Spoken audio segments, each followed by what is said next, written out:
Ceci est un livre audio autogénéré par Google. De la ville en politique. Copyright L'Harmattan, 2011. 5 à 7, rue de l'École Polytechnique, 75 005 Paris. http://www.librairieharmattan.com. Diffusion.harmattan@wanadoo.fr. harmattan@wanadoo.fr. ISBN 978 296 55 257 9. EAN 9 782 296 552 579. De la ville en politique. Robert Spizdzicino. Postface. De Alain Bourdin, Patrick Braouezec, Yves Dauge. Michel Delebarre, Christian de Villers, Laurent The accent aigu RY. La ville est le lieu où viennent aujourd'hui converger 3 crises. Une crise de notre représentation du conflit social. Et des formes prises par la fracture sociale dans notre société. Que résume bien l'expression de société duale ou société d'exclusion. Une crise de l'urbanité, c'est-à-dire des formes de sociabilité. Traditionnellement liées à l'habitat urbain. Due à la pression individualiste. Enfin, une crise des formes instituées de la communication sociale. De l'échange politique, et ultimement de la représentation politique. Joël Roman. La ville, chronique d'une mort annoncée. Esprit, juin 1994. Editions L'Harmattan. 5 à 7, rue de l'École Polytechnique. 75 005 Paris. Questions contemporaines. Collection dirigée par J.P. Chagnolot. B. Péquignot et Desroland. Chômage, exclusion, globalisation. Jamais les questions contemporaines n'ont été aussi nombreuses et aussi complexes à appréhender. Le pari de la collection Questions contemporaines est d'offrir un espace de réflexion et de débat à tous ceux, chercheurs, militants ou praticiens, qui osent penser autrement, exprimer des idées neuves et ouvrir de nouvelles pistes à la réflexion collective. Derniers ouvrages parus. Georges Ferreboeuf, Participation citoyenne et ville, 2011. Philippe Gossens, Les Roms, Dignité et accueil, 2011. André Chagnon, Malades et médecins, pour mieux se comprendre, eux et nous, 2011. Philippe Deloire, Et si la France disait oui à l'Europe, 2011. Jean Montagnier et Alain Aquilina, Violence, loi du silence, loi du plus fort, 2011. Dominique Ross, Économie et psychanalyse. Le progrès en question, 2011. Claude Obadia, Les Lumières en berne. Réflexion sur un présent en peine d'avenir, 2011. Levant une Saldi, Le développement vu de Turquie, 2011. Maurice Témachino, Cette France qu'on ne peut plus aimer, 2011. Véronique Wasycula, RMI, Vous devez savoir, 2011. Antoine Brunet, Jean-Paul Guichard, L'impérialisme économique. La visée hégémonique de la Chine, 2011. Louis Romert, Le sursaut. Essai critique social et philosophique, 2011. Jean-Pierre Darré, De l'ère des révolutions à l'émancipation des intelligences, 2011. Jean-Pierre Lefebvre, Pour une sortie de crise positive, articuler la construction autogestionnaire avec le dépérissement de l'État, 2011. Jean-René Fontaine et Jean Levin, Logement aidé en France, comprendre pour décider, 2011. Marc Ville, Le Grand Paris, 2010. Teurier d'Irénie, Idéologie de construction du territoire, 2010. Carlos Antonio Aguirre Roras, Les leçons politiques du néozapatisme mexicain commandées en obéissant, 2010. Florence Sanson, Le jungle du chômage, 2010. Frédéric Mazieres, Les contextes et les domaines d'intervention de l'attaché de coopération pour le français, 2010. Noël Nel, Pour un nouveau socialisme, 2010. Jean-Louis Mataran, Histoire du sentiment d'appartenance en France. Du XIIe siècle à nos jours, 2010. Denis Despreaux, Avez-vous dit performance des universités? 2010. Vincent Trovato, Marie-Madeleine. Les écrits canoniques au Da Vinci Code, 2010. Avant-propos. Lors de l'introduction d'un colloque au Sénat sur les villes du futur, rêve ou cauchemar, Jean-Pierre Sueur, ancien ministre, sénateur du Loiret, justifiait l'organisation de cette manifestation en disant « On parle très peu dans le champ de la politique du sujet qui nous intéresse ici. Je porte une grande attention, comme chacune et comme chacun d'entre vous, à ce qui est dit lors des élections présidentielles ou législatives. Si vous cherchez un débat, ou même quelques propos ou propositions portant sur la question « Quel est notre projet pour les villes dans 20 ans, 30 ans ? Que voulons-nous ? » Vous vous rendez vite compte qu'on n'en parle quasiment jamais. Et pourtant, les rapports de la ville et de la politique sont consubstantiels. Lorsqu'Aristote distinguait la polis, cité organisée, Sophocle insistait sur la politeia, c'est-à-dire sur l'ensemble des citoyens ayant droit de cité, et affirmait « la cité c'est le peuple ». De là, des débats fort anciens et fort pertinents sur le gouvernement démocratique ou non de la cité, sur la citoyenneté, sur la médiation politique et sur les risques de conflits internes et externes. Il y a eu dans l'histoire de l'humanité des moments plus intenses de questionnement sur les rapports de la ville et de la politique, mais aussi des creux conceptuels, ou bien des débats annexes sur les formes urbaines ou sur les utopies urbaines par exemple. Plus récemment, c'est sans doute Henri Lefebvre qui, à partir d'une analyse marxiste, a le plus marqué son temps en inspirant toute une génération de chercheurs. Au même moment, Fernand Braudel évoquait la ville dans son remarquable essai Civilisation matérielle et capitalisme. Depuis, de brillantes analyses ont été faites sur des thèmes comme ceux de la cohésion sociale, de la mobilité, de la démocratie participative ou du développement durable appliqué à l'aménagement urbain, mais il faut bien constater qu'au moment où l'on parle d'une crise majeure de civilisation, on manque cruellement d'une analyse critique et d'un projet politique global pour la ville. Et curieusement, comme on le verra, les travaux européens et français sur cette thématique sont plutôt plus faibles que ceux qui se développent dans les pays anglo-saxons. En général, toutefois, il est intéressant de constater qu'un renouveau se fait jour actuellement du fait de la crise écologique d'une part et des difficultés de fonctionnement des grandes métropoles mondiales de l'autre. Ce renouveau doit être approfondi. Ce qui frappe néanmoins, c'est la richesse de la matière produite ces 10 dernières années, même si le point de vue politique en est estompé, et le peu de profit qui en a été tiré, notamment par les politiques. Mais il convient avant tout d'affirmer la modestie du propos exprimé dans cet ouvrage. L'auteur n'est pas un chercheur ou un universitaire. Il n'est qu'un praticien expérimenté de l'aménagement urbain qui, en parallèle, s'est toujours trouvé engagé à gauche en politique et a eu le privilège de vivre avec cette double appartenance des moments importants de notre histoire récente. Il n'est donc pas question d'exprimer ici une nouvelle approche politique théorique, appliquée à la ville. Il s'agit avant tout d'ouvrir la voie d'un débat collectif sur ce sujet au moment où l'objet ville est mis en cause par les divers types de ségrégation, par l'urgence écologique, par les exigences de la globalisation financière et par la terrible croissance de la pauvreté et de la précarité. L'ouvrage présente donc une lecture politique des problèmes urbains d'aujourd'hui, sans pour autant renoncer à une posture experte. C'est pourquoi certains chapitres sont complétés par de courtes historiettes vécues, tirées d'expériences professionnelles accumulées au cours d'une trentaine d'années.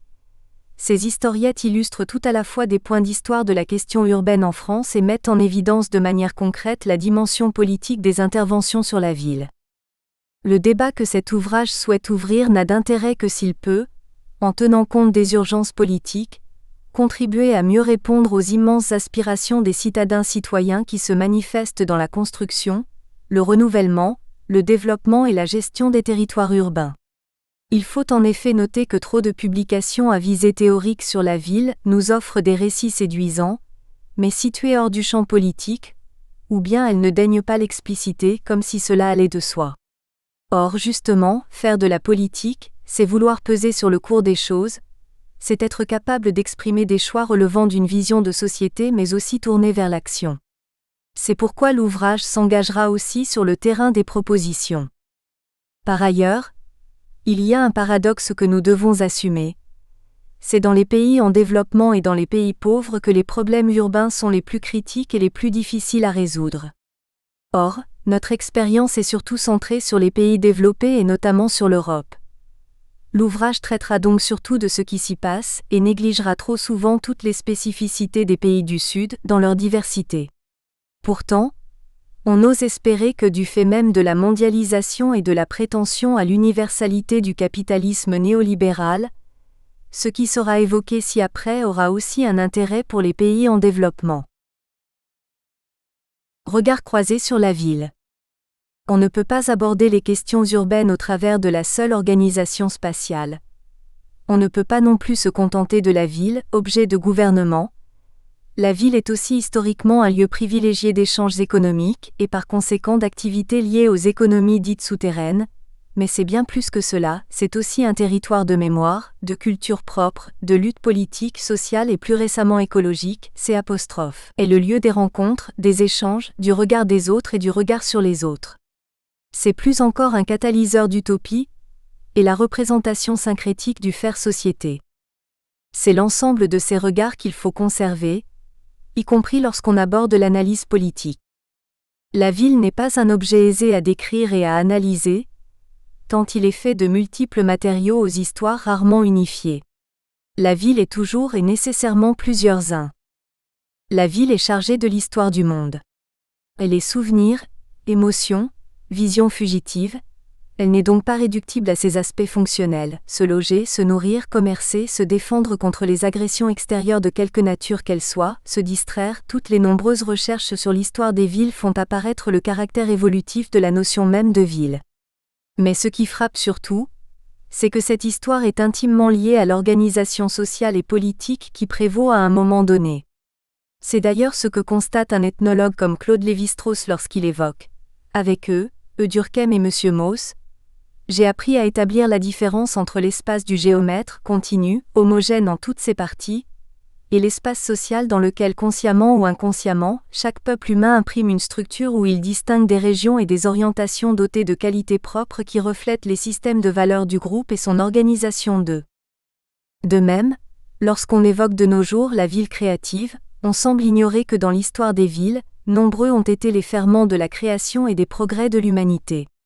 Comme ce fut le cas pour Carthage, les villes de Mésopotamie, les villes des routes de la soie, Alexandrie, Rome. Toutes étaient des villes ouvertes situées à l'interface de plusieurs mondes. Réseaux ouverts, mais aussi creusés d'échanges, c'est-à-dire disposant d'une personnalité, d'un lieu où les gens se rencontrent, travaillent ensemble, comme on l'a eu à Paris à sa grande époque avec le quartier latin ou comme le furent les villes allemandes universitaires. Les villes qui ont le plus marqué l'histoire sont des villes où les gens aimaient se retrouver pour créer, innover, entreprendre, parce qu'elles étaient plus ouvertes que d'autres. Dimension interculturelle internationale, toujours. Le regard sur la ville dépend aussi évidemment de l'observateur. Selon que l'on soit géographe, sociologue, architecte, urbaniste, économiste, ou peintre, ou simple citadin, on rend compte d'un aspect privilégié de cette réalité multiforme qui semble de fait échapper au regard. On ne peut passer sous silence le regard de l'artiste et le regard poétique qu'il peut porter, en révélant ce que bien des auteurs écrivains, peintres ou cinéastes ont appelé l'âme des villes. 3. L'analyse politique est alors rudement confrontée à cette difficulté du multiforme.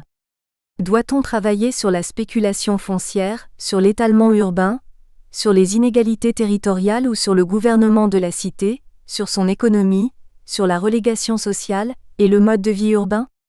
Comment rendre compte tout à la fois de l'ensemble des évolutions politiques qui concernent la ville, en tenant compte tout à la fois de facteurs internes et externes ? Quelle clé d'entrée privilégier ? Quel sens a une approche holistique ? Faut-il qualifier la civilisation urbaine comme un tout ? Ou faut-il se tenir au plus près du vécu et de ses représentations ? On se trouve ainsi confronté à tous les débats qui ont présidé aux orientations politiques touchant les quartiers en relégation urbaine et sociale. Certains ont énoncé que la lutte contre le chômage, la qualité éducative, le désenclavement, l'amélioration de l'habitat, l'égalité d'accès aux services publics permettraient de résoudre les problèmes rencontrés et qu'on se trouvait à la confluence de politiques publiques sectorielles qu'il suffisait de coordonner. D'autres, au contraire, ont plaidé pour une approche spécifique plus intégrée prenant en compte les interactions de tous les phénomènes parfois très complexes qui parcourent la réalité sociale et spatiale des quartiers concernés. Ce qui, en tout cas, a nui à l'efficacité des politiques publiques, c'est d'avoir oscillé à des intervalles rapprochés entre des conceptions différentes pour sacrifier à l'affichage politique, alors que la ville relève du temps long. L'image de la ville résulte de cette multitude de regards différents.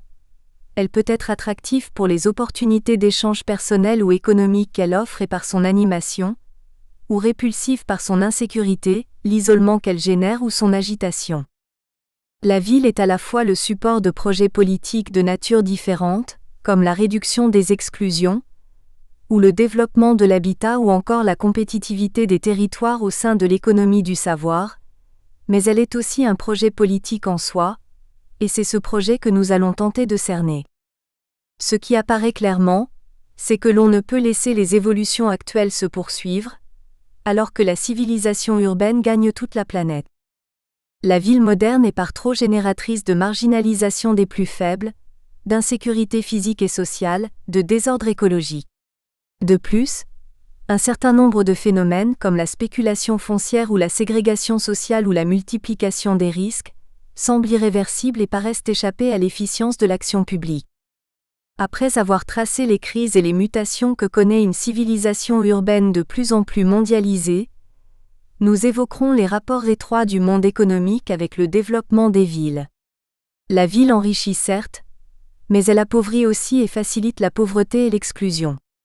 Nous analyserons plus avant quelques formules magiques largement utilisées, qu'il s'agisse de l'urbanisme rédempteur et réducteur des maux de la société, des efforts faits en matière de gouvernement démocratique ou de l'affirmation politique du droit à la ville. Non que des avancées obtenues dans ces domaines soient superflues, loin de là, mais ce qui peut être en cause, c'est leur caractère univoque ou même totalitaire. C'est pourquoi nous ferons le point sur l'actualité des analyses politiques globales sur la ville dont la richesse pourra surprendre, et nous avancerons des pistes de travail tant pour tracer une vision d'ensemble que pour énoncer ce qui pourrait relever de la réponse à l'urgence, et ceci dans la perspective d'un projet de transformation sociale et sociétale profonde, seul à même de répondre aux défis de l'époque. 1.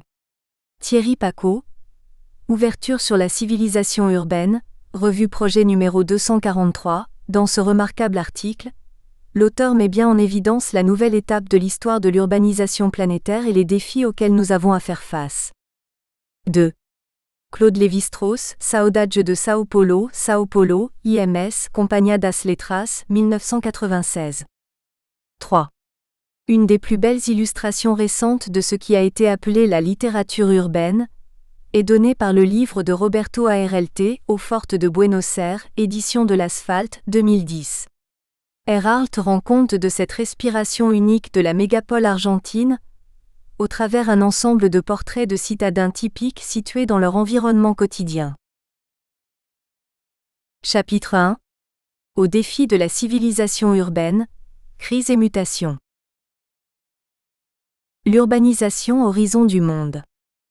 Il faut en premier lieu, pour bien prendre la mesure de la situation actuelle, rappeler quelques faits. Depuis 2008, plus de personnes sur Terre, c'est-à-dire plus de 3 milliards, vivent dans des espaces urbains plutôt que dans des zones rurales. Ce processus, appelé à se poursuivre, est visible sur chaque continent. Il tendra même à effacer en partie les frontières traditionnelles entre monde urbain et monde rural. Il faudrait créer chaque semaine une ville d'1 million d'habitants pour absorber la croissance de la population urbaine mondiale. Les migrations continuent de s'accroître tant entre pays du Sud que du Sud vers le Nord pour des raisons d'emploi qualifiées ou non, mais aussi pour des raisons climatiques. Aux migrations de type exode rural, se sont ajoutées des migrations entre métropoles et même intramétropolitaines. Ces migrations, dont les caractéristiques évoluent sans cesse, impactent fortement non seulement la taille, mais aussi le fonctionnement substantiel de bon nombre de villes. Plusieurs villes ont atteint des tailles insoupçonnées. Il y a 400 agglomérations millionnaires, soit 2 fois plus qu'il y a 30 ans. Il y a 40 agglomérations qui dépassent les 10 millions d'habitants, situées notamment en Afrique et en Asie. Il ne faut pas non plus négliger le fait que les villes petites et moyennes croissent plus fort que les mégapoles. De toute évidence, il existe des freins à la croissance des grandes agglomérations. Les problèmes sociaux et environnementaux ainsi que les divers phénomènes de congestion atténuent les avantages économiques présentés par les mégacités. La croissance urbaine nécessite un énorme effort technique et financier en matière d'infrastructures et de superstructures auxquelles la puissance publique n'est pas à même de répondre. Une estimation faite pour les Nations Unies conclut que jusqu'en 2030, le montant nécessaire pour les investissements en alimentation en eau et en énergie, en route et en ferroviaire, en infrastructures portuaires et aéroportuaires s'élève à la somme astronomique de 40 trillions de dollars. Les villes absorbent déjà 75% des ressources de la planète et sont à l'origine de 80% des émissions de copuissance 2. Dans un article de la revue Territoire 2040, Michel Lusseau estime que l'urbanisation n'est pas un sous-produit de la globalisation, mais qu'il constitue un vecteur principal de la construction du monde qui provoque une subversion de toutes les logiques sociétales en même temps. Et il conclut en disant que, à mesure que l'urbanisation progresse, la vulnérabilité des organisations urbaines croît. Cette vulnérabilité est protéiforme, mobilitaire, technologique, économique, sociale, environnementale et en tout état de cause, aucune réflexion prospective ne pourra en faire fi, pas plus que l'action politique ne pourra l'oublier. Ville et territoire 4. Cette croissance urbaine transforme évidemment les caractéristiques des espaces concernés, tant les villes-centres que les périphéries et l'espace rural. Ce qui conduit à réviser les anciens modèles et les images simplifiées des dynamiques périphériques. Il faut bien voir que ce qui est appelé communément l'étalement urbain n'est pas une simple conséquence du développement démographique. Il correspond aussi à une évolution spatialisée du capitalisme et des structures productives. Cela conduit Guy Burgel à discerner un double mouvement historique majeur. D'unification de l'urbain sous l'influence de la révolution industrielle, de division et d'éclatement de cet espace au cours des 2 ou 3 dernières décennies. Le premier correspondait à une économie dans laquelle la production primait sur la consommation, où l'urbanisation reposait sur des localisations géographiques précises, bassins miniers, nœuds de voies de communication, abondance de la main-d'œuvre, et des fonctions, économiques, administratives, juridiques, militaires, aisément identifiables. Le second, récent et lié à la tertiarisation des activités, résulte de poussées contradictoires, dissémination accrue des activités courantes, parallèlement, centralisation croissante des activités innovantes et stratégiques dans des technopoles, des pôles de compétitivité, des centres et districts d'affaires, alors que de nouvelles valeurs urbaines, correspondant à l'essor des actions culturelles et d'animation, tendent à supplanter celles liées au travail et aux activités traditionnelles 5. Les périphéries urbaines ainsi constituées sont diverses. Si la plupart n'hébergent pas les lieux de concentration du capitalisme financier 6 et restent sous domination urbaine, d'autres en revanche, sans pour autant qu'on puisse parler de villes nouvelles, accueillent des activités productives de l'économie monde, tant dans le secteur des services que dans ce qui est lié à la mobilité incessante des personnes et des entreprises, voir en particulier ce qui se passe autour des grands hubs aéroportuaires, les airport cities, ou dans l'environnement des grandes gares multimodales, même excentrées. Cette diversité territoriale a conduit à une multiplicité de dénominations se voulant unificatrices. Ville émergente, ville archipel, ville post-industrielle, ville territoire, ville franchisée, etc. Cela traduit une grande difficulté des élus et des professionnels dans les pays développés à appréhender ces espaces périphériques et leur devenir, à leur conférer une certaine polyfonctionnalité et une urbanité, à prendre en compte leurs histoires et les évolutions des modes de vie qui accompagnent ces mutations 7. Bien évidemment, la question se pose avec une autre acuité dans les bidonvilles périurbains des mégapoles des pays émergents et en développement. Mais dans cela aussi, au-delà de l'urgence de la satisfaction des besoins vitaux des populations, se pose également la question du sens, de la prise en compte des mutations culturelles, et même de la transformation des structures économiques, comme le montre le développement de l'économie sociale et solidaire dans ces territoires.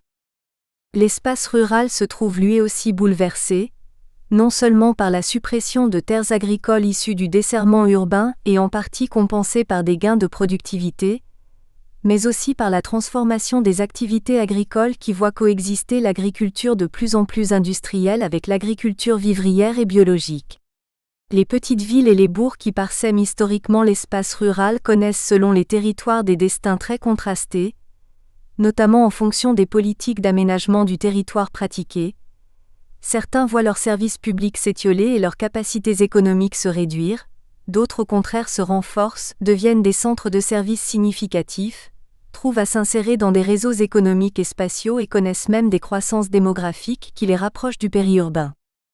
Ces évolutions amènent parfois à la constitution de ce qui a été appelé un espace intermédiaire composé de friches rurales ou urbaines, de petites zones artisanales et commerciales, de lotissements, et de zones de culture ou d'élevage. Ces territoires de nulle part déstructurés spatialement et souvent socialement, peuvent poser de redoutables problèmes d'aménagement du territoire, du fait d'autorités publiques dispersées et dépourvues de moyens et de l'absence d'enjeux résidentiels ou économiques. Jean Viaruit va encore plus loin dans cette analyse de la diffusion du fait urbain. Il met en évidence la contradiction entre la valeur travail qui structure encore souvent l'aménagement des villes, et une demande sociale de plus en plus portée vers les loisirs et les échanges interpersonnels. Dans une société de mobilité et d'allongement de l'espérance de vie, de nouvelles formes d'attractivité émergent, en même temps que de nouveaux risques de ségrégation et de déstructuration. L'urbanité n'est plus strictement attachée à la ville stricto sensu, elle se répand dans des territoires diversifiés et pourrait bien conduire à de nouvelles formes d'organisation urbaine. C'est ce qu'il nomme la ville-nuage. Où mène l'urbanisation du monde neuf ? Cette civilisation urbaine, dans ses évolutions brutales des dernières décennies, pose suffisamment de problèmes de toute nature pour que les prospectivistes publics ou privés, notamment des établissements financiers, s'en saisissent. Voici quelques-uns des phénomènes perçus comme préoccupants relevés dans ces exercices de prospective. La bidonvillisation. Aujourd'hui, près de 1 milliard d'habitants sur Terre habitent dans des bidonvilles. Il devrait être 1,5 milliard en 2020, voire 2 milliards en 2030. C'est dire que la pauvreté urbaine va devenir un sujet de première importance. Les bidonvilles sont plus ou moins bien organisés. Ils peuvent être des lieux d'invention, de pratique d'autres formes de démocratie ou de développement économique même, mais ils concentrent tout de même les grandes difficultés de la vie urbaine. Criminalité, pauvreté, dégradation sanitaire, mal-développement, etc. Il faut se garder de toute idéalisation coupable à cet égard, et considérer qu'il s'agit d'un énorme défi pour la planète tout entière. 10. L'éclatement ségrégatif.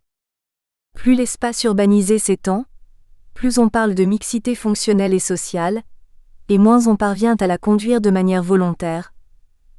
On voit des spécialisations et des séparations plus marquées s'établir entre des quartiers d'affaires, des zones commerciales, des quartiers résidentiels pour riches ou pour pauvres, des campus universitaires, des zones logistiques ou industrielles, des centres historiques, décisionnels et culturels, des parcs de loisirs ou de détente. La ségrégation s'étend entre riches et pauvres, et entre ethnies. Il s'agit d'un phénomène mondial avec de rares exceptions, dont on parle abondamment dans les séminaires. Cette tendance ségrégative spatialisée est profonde, elle ne procède pas seulement du rejet des pauvres par les riches. Elle devient une aspiration mise en avant par de nombreux groupes sociaux, qui voient dans l'existence de communautés homogènes une protection contre l'insécurité sociale. Les inégalités dans la compétition mondiale. Plus la gestion des agglomérations requiert des moyens techniques et financiers importants, plus les technologies modernes sont indispensables dans leur exploitation au sein d'un modèle urbain unifié, plus l'impact des facteurs démographiques et de différences de revenus pèse sur le développement des agglomérations. Les progrès de la logistique au sein des échanges commerciaux mondiaux permettent d'éloigner certains centres de production des marchés de consommation. L'économie de la connaissance se délocalise aisément. Les gains provenant de l'exploitation d'une main-d'œuvre bon marché et du non-respect de normes environnementales sont progressivement compensés par des pertes liées au manque de services publics et privés et aux difficultés de fonctionnement dans la vie quotidienne. L'impossible gouvernement démocratique des mégapoles et des grandes métropoles.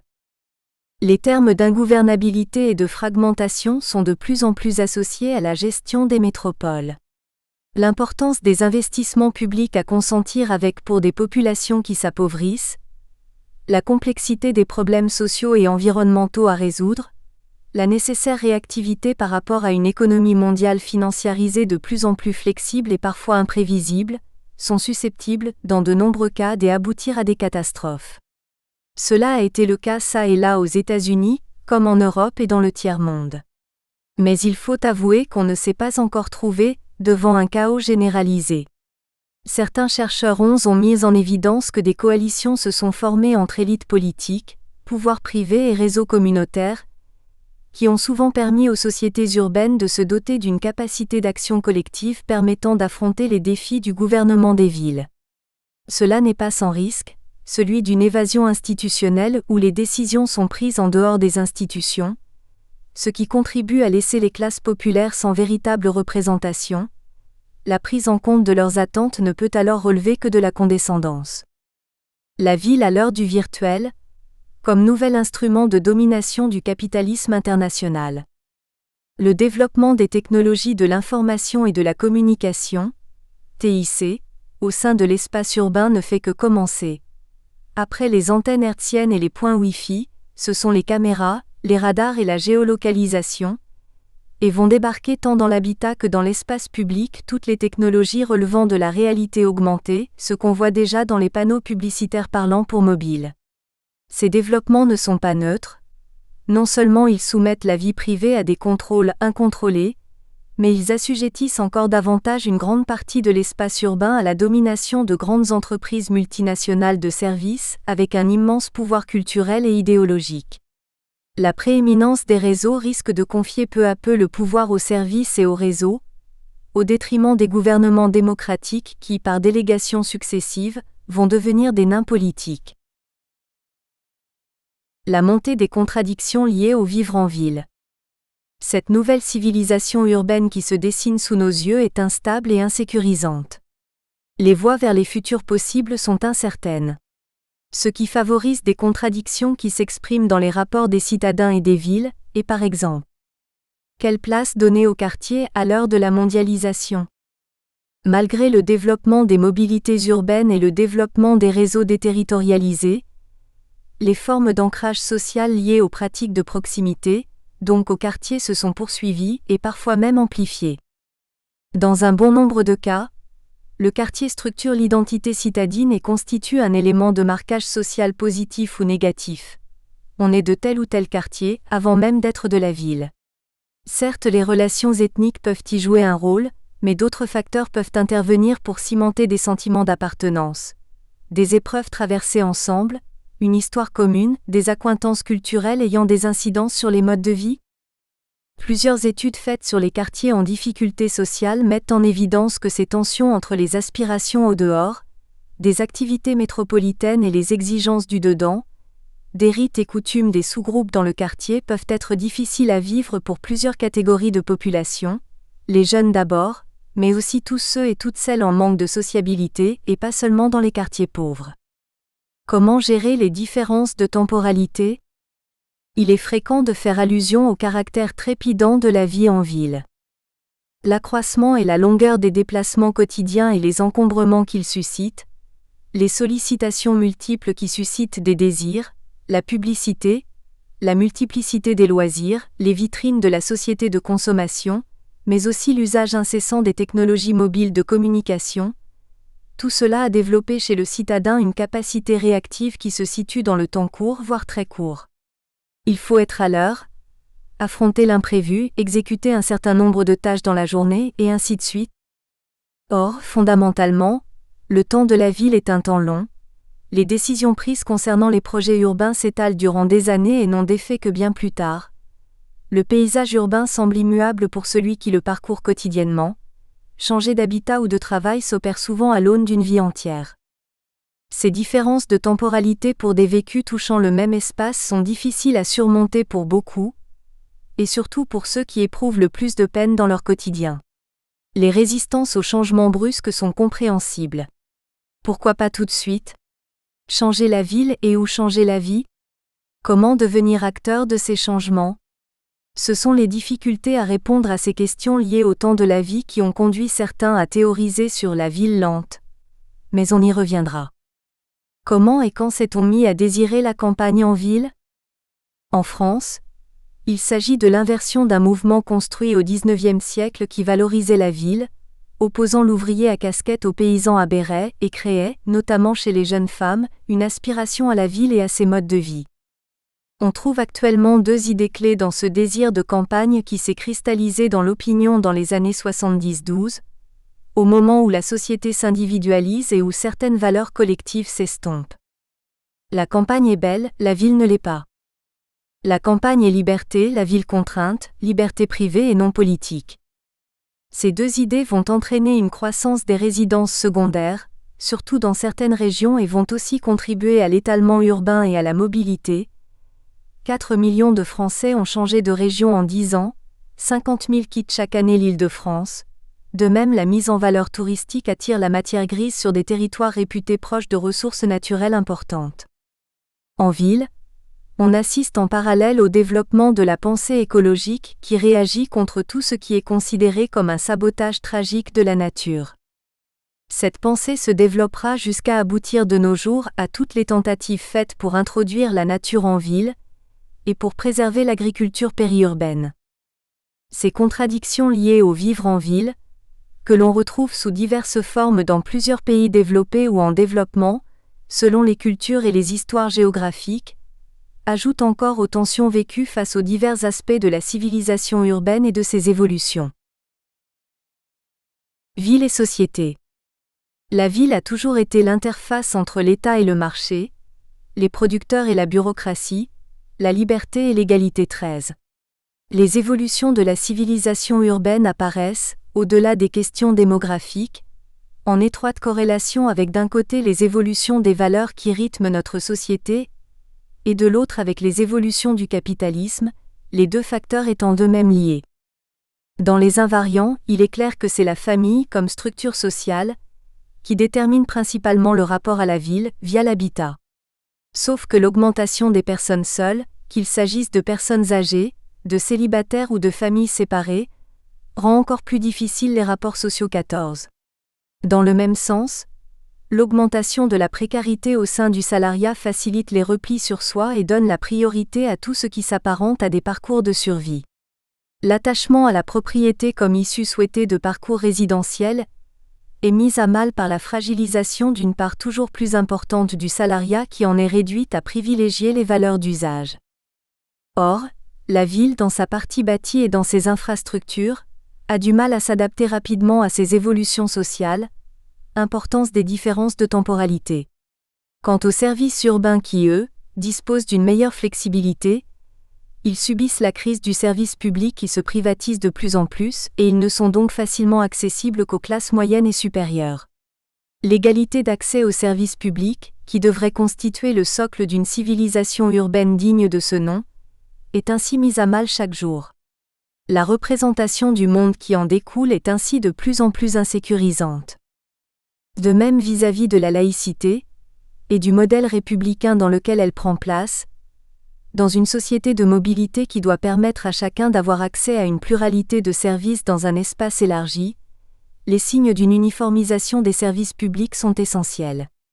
Il ne s'agit pas de conférer à une ville utopique des pouvoirs d'intégration qui ne sont pas réalistes.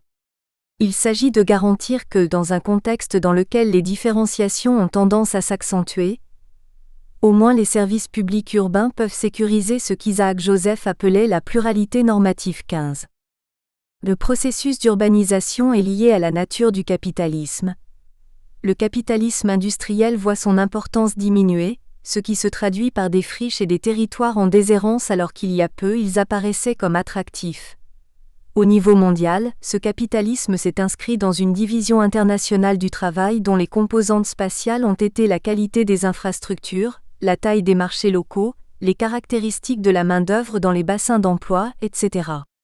Le capitalisme financier, qui lui a succédé et qui, par ses réseaux, est aussi communicationnel, privilégie les quartiers d'affaires et les pôles de recherche-développement, sans aucun ancrage territorial et s'attache avant tout aux opportunités qui lui permettent de maximiser son taux de profit et de diminuer ses risques. Il compose une société urbaine beaucoup plus individuelle et inégalitaire, baignant dans un univers technologique sans cesse renouvelé, s'appuyant sur le green business, sur le virtuel et sur des démarches éthiques pour se donner bonne conscience, et spécialisant les espaces en fonction des exigences des marchés. C'est l'architecte Paul Chemetov qui aurait dit que la ville est l'occasion d'une repolitisation du politique. En tout cas, notre conviction est qu'il faut fortement repolitiser les politiques urbaines, c'est-à-dire actionner des visions du monde qui permettent aux citoyens de s'approprier des projets ou des initiatives, mais aussi de les contester et d'y résister dans des rapports de force organisés.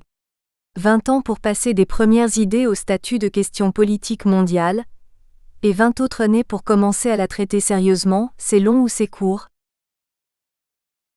Historiette VE accent aigu CUE numéro 1, le temps long des idées qui dérangent. Nous espérons que vous avez apprécié cet aperçu. Pour continuer à écouter ce livre audio sur Google Play Livres, utilisez le lien dans la description de la vidéo.